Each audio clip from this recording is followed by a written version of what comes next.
यादव के लिए मुख्यमंत्री पद का उम्मीदवार बनना बहुत बड़ी उपलब्धि नहीं है।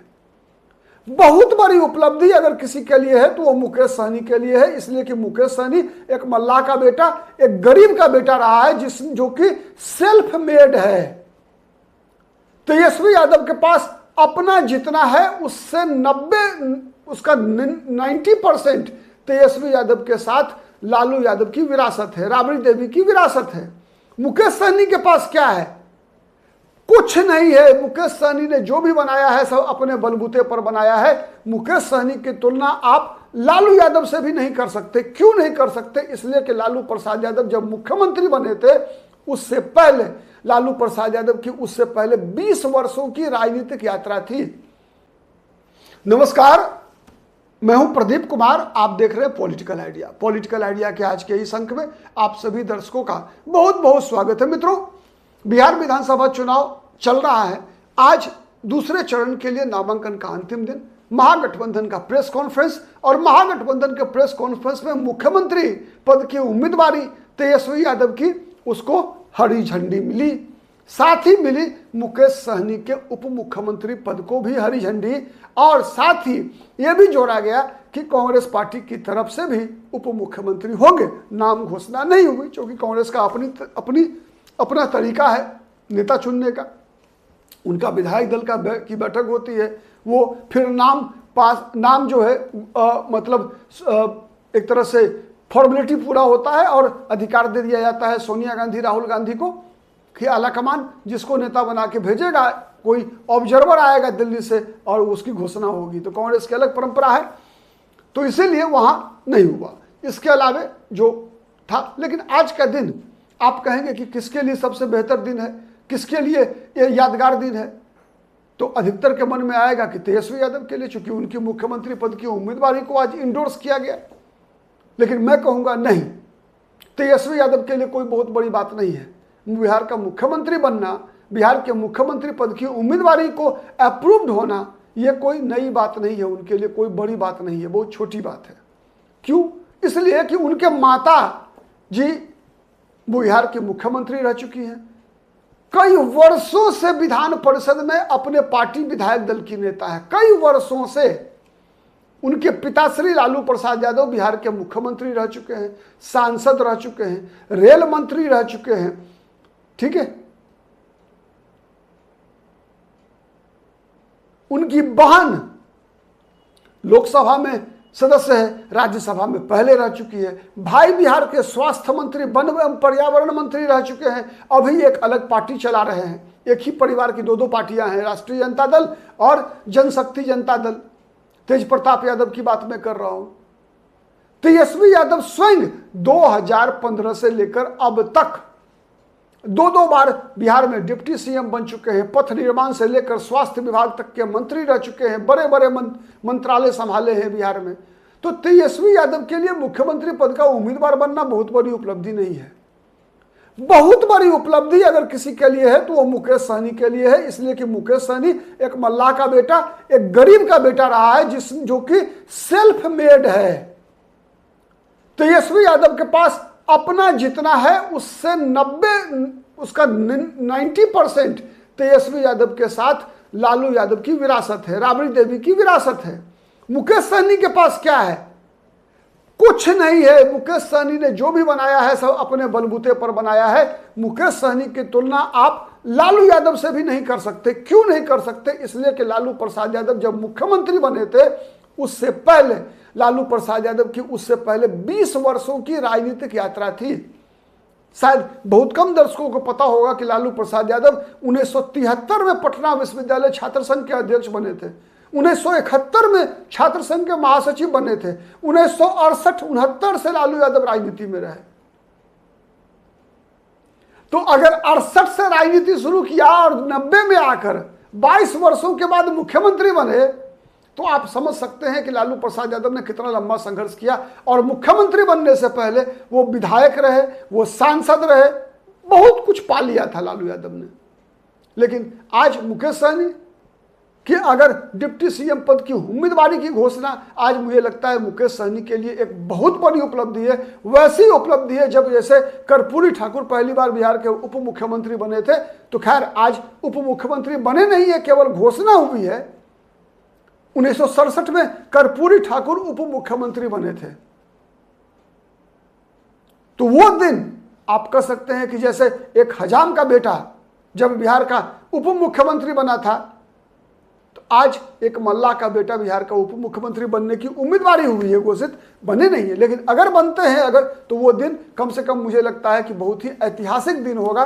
ठीक है, और वो भी तब जब ये अधिकार आज लड़कर लिया गया है, लड़कर लिया गया है। लंबी लड़ाई चली है इधर 15 दिन के अंदर में जितने खेल हुए हैं बिहार की राजनीति में, आप अनुमान नहीं लगा सकते कि कौन कौन से खेल किए गए इधर 15 दिनों के अंदर में। केवल मुख्यमंत्री पद के उम्मीदवार की घोषणा हो, उप मुख्यमंत्री पद के उम्मीदवार की घोषणा नहीं हो, इसके लिए इतने खेल किए गए कि मुकेश सहनी को एक भी सीट आरजेडी कोटे से नहीं दी गई, एक भी सीट नहीं दी गई।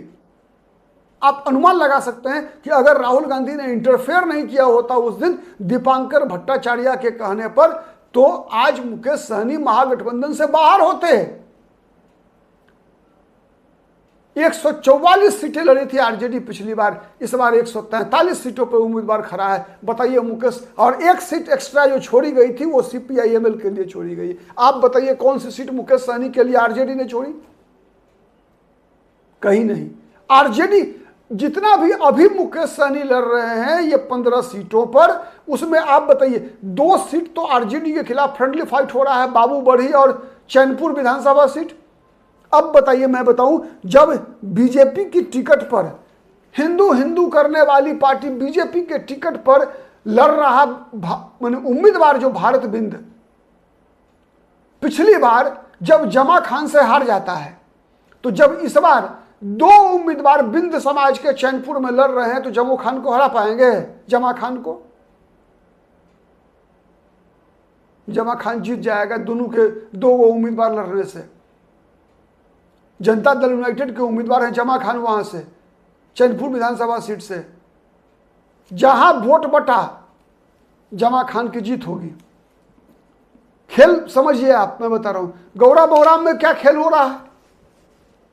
हरवा देने की पूरी तैयारी थी, हरवा देना है मुकेश सहनी को, न रहेगा बांस न बजेगा बांसुरी। अभी भी मुकेश सहनी के पास समय है, सावधान रहना पड़ेगा मुकेश सहनी को, कभी भी खेल हो सकता है। लाइन से रास्ता से हटा तो बच गए महागठबंधन में। अब कल्पना कीजिए केवल कि कांग्रेस ने भी 9 सीटें नहीं छोड़ी होती, तब 70 के 70 लड़ गई होती कांग्रेस भी, तब क्या होता? तब क्या होता बताइए? तब तो और जितनी भी सीटें हैं उस पर भी खेल हो रहा होता। गौरा बोराम में, मैं तो बताया ना, गौरा बोराम में एक मुसलमान उम्मीदवार को टिकट दे देने का मकसद ही बहुत बड़ा था। जो लोग भी दरभंगा के आसपास के हैं उस विधानसभा सीट का समीकरण जानते हैं, पता कर लीजिए, संतोष सहनी का जीतना बहुत मुश्किल है, बहुत मुश्किल है।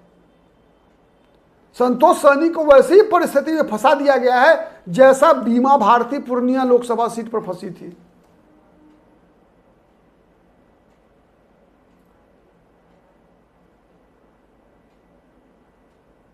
लेकिन आज के दिन मैं बताऊं एक चीज कि मुकेश सहनी की डिप्टी सीएम पद की उम्मीदवारी की घोषणा, और आज के बाद भी यदि महागठबंधन के दल, 7 दल अगर एक मत होकर आज भी सद्बुद्धि अगर आ जाए मुख्यमंत्री के उम्मीदवार को, मुझे खोलकर नहीं बोलना चाहिए लेकिन मजबूरी है, मैं क्योंकि मैं थोड़ा खुला बोलता हूं, ठीक है, तो अगर समझ में आ जाए तो सबसे बड़ा नुकसान उन्हीं का हो रहा है। जितना कंफ्यूजन क्रिएट हुआ महागठबंधन के अंदर में, उसमें सबसे बड़ा नुकसान किसका है? सबसे बड़ा नुकसान तेजस्वी यादव का है।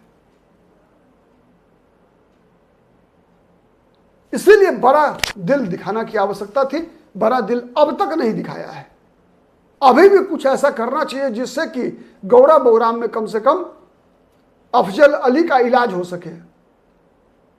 जैसे भी हो अफजल अली को बैठाना चाहिए, अगर अफजल अली उम्मीद लड़ गए चुनाव तो संतोष सहनी का जीतना मुश्किल है, मैं लिख के दे सकता हूं।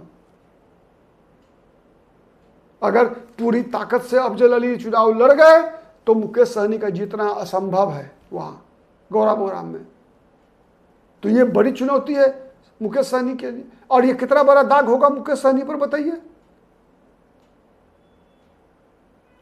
तो जो खेल किया गया, अब उस खेल को कैसे सुधारते हैं महागठबंधन के लोग, ये देखने की वाली बात होगी।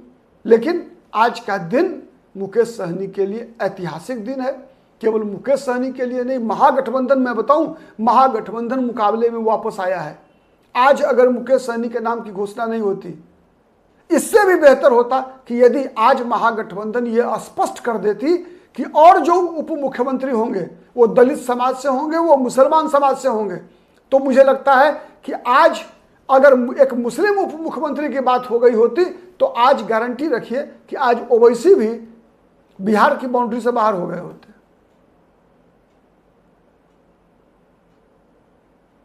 लेकिन ये अस्पष्टता नहीं बरती गई है। देखिए क्यों नहीं बरती गई, कहना मुश्किल है, आने वाले दिनों में चलेगा पता। आज के लिए इतना ही, बहुत बहुत धन्यवाद।